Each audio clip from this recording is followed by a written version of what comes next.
The cabinet starts using the war rooms on the 15th of October 1940. So you'll notice that raids had been going on in London for over a month before they start using the rooms. The rooms had been built for them to use, but Churchill did not like being underground. He did not like the idea of hiding away.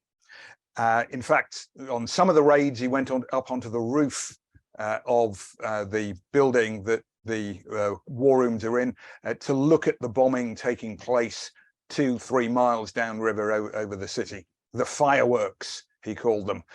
But on the 14th of October, the night of the 14th of October, the Germans bomb Westminster. A bomb lands close to 10 Downing Street, the Prime Minister's home and office, takes out the old Treasury building, kills some people in a shelter there, destroys the kitchen of 10 Downing Street, and blows out all the glass in the cabinet room in 10 Downing Street. So the next day, they decide to have their first cabinet meeting in the war rooms. That is at 5 p.m. So all the clocks in the war rooms are set at 2 minutes to 5. The conceit being that in a couple of minutes, there's the orderly again putting the papers out. In a couple of minutes, the cabinet will come in, they will file into their chairs, Churchill will sit down and the meeting will start. During the war, about a quarter of the cabinet meetings were held here. That's close on 150 meetings. But in this particular period, the autumn, the fall of 1940, there is a particularly intense period of meetings, sometimes 2 a day. This is the time when the Germans are just over the Channel. London is being attacked.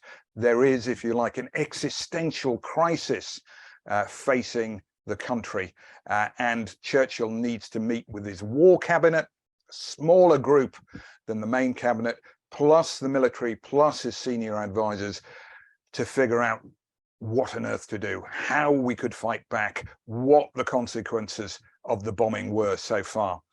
So we've come into the room, and let me just show you the room from a different angle. Couple of photos here. This is a photo on the right, the black and white one, of the rooms, how they were in 1945. After the war, essentially the doors are locked on the cabinet room, Churchill's bedroom, the map room. They're preserved as is. They're known to be historically significant. They're preserved as is. When this opens up as a museum, in the mid-80s, various small changes are made. The most significant one for the cabinet room is that during the war, this is a solid room. It is enclosed in brickwork. You came in, it is claustrophobic. When this becomes a museum, these walls are taken out and glass panels are put in. So the photo on the left is taken from a glass panel which now exists in this space here within the 1945 picture. And you can see it is claustrophobic. Possibly not every chair was filled for every meeting. Churchill's war cabinet was 6 or 8, but they had advisors, they had civil servants, they had military coming in. Other people would come in and out of the meeting depending on what was being discussed. But it is still a basement room. It is small, it is claustrophobic. Remember then that virtually everyone smoked. Churchill ate 10 cigars a day. The Deputy Prime Minister, Clement Attlee, who sat to Churchill's left, would have been smoking a pipe, famous for smoking a pipe. Ashtrays all around the room. There is no air conditioning. Some air is brought in through these vents. Essentially, within 30 minutes, this room would just have been brown with tobacco smoke. When you go in it, you still get a sense of the tobacco that has sort of pervaded the walls there. And as I say, the meetings might go on for 3 hours or more. Stressful, tense, intense as they went on. What we have above us are some big steel girders. joists, which are probably part of the construction of the building. These are structural, and one of the reasons why this site was chosen is that the building that it is in is relatively new, early 20th century. So it had a very good structure to it. There are some smaller beams which were designed to sort of hold the ceiling up, or hoped to hold the ceiling up, so that if the building above was bombed and collapsed, then the ceiling would be held up above the main rooms in the basement. These aren't structural, and in fact, if you sat in Churchill's chair, you can look up and see a gap about a foot or so between those beams and the wall. And Churchill did in fact do that, and was quite amused by the fact that above his head was nothing. We look then at the space in the middle. So this is the room, how it was, and everything is the same as it was in the room, apart from the blotters on the desk. After each meeting, that blotting paper was taken away and burnt, but the chairs, the tables, the pencils, even the maps on the wall are all exactly as they were in during the war, between 1940 and 45. You will notice these three chairs here. Now, Churchill set up this room specifically this way because he wanted in those seats his chiefs of staff. He wanted to be eyeball to eyeball with them. Like going to see the headmaster at school, he characterized it. And within these three seats were the three chiefs of staff, the heads of the RAF, the Army and the Navy. In 1945, those people were Charles Portal, General Brooke and Admiral Cunningham. They are the chiefs of staff from the middle of the war, earlier on, different.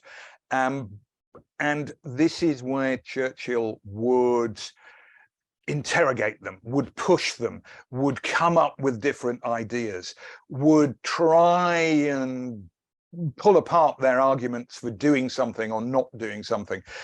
Churchill's way of coming to a decision or debating with people was to push, to try and get them to justify their argument, to bring in the ideas of his own. Roosevelt said of him, he has 100 ideas a day, 4 of them are good. He just can't tell the difference between the good ones and the bad ones. And it was the chiefs of staff who had to rein him in or suggest that they knew better. Alan Brooke said of Churchill, he was temperamental like a film star, or peevish like a spoilt child. They had a pretty prickly relationship. And in fact, at some times they would get up into stand-up rows. Alan Brooke, 6'4" of him, a professional military man, standing up from this chair here, fists on the desk, leaning over the desk. Churchill, 5'6.5" of him, doing it on the other side, having great big stand-up rows. But it was effective. It was efficient. Decisions might not have been entirely agreed upon, but a consensus was reached, and that allowed things to be implemented. And one great thing about Churchill was that he would never overrule the chiefs of staff if they remained united. If they told him that what he wanted to do was a bad idea, or that their idea was better, he would argue and argue and argue, but ultimately he would defer to them. They were the senior military. They were the strategic forces behind it. Churchill's role was as a politician to make sure that they could justify their arguments, and then that could be implemented. But you can see some elements of the tension if we look at Churchill's chair. On the right-hand side here, there are marks from where his signet ring would bang into the wooden chair. On the left-hand side, there are these grooves, and those come from his fingernails. It gives you some idea of the stress, the tension, that and sort of suppressed anger at times that was going on, that his fingernails have cut these grooves into the wooden chair of the seat. And one final thing, there is a little card on the desk. It is eye level with the Chiefs of Staff, and on it is a quote from Queen Victoria from the Boer War, 1899, a little bit of passive aggressiveness from Churchill.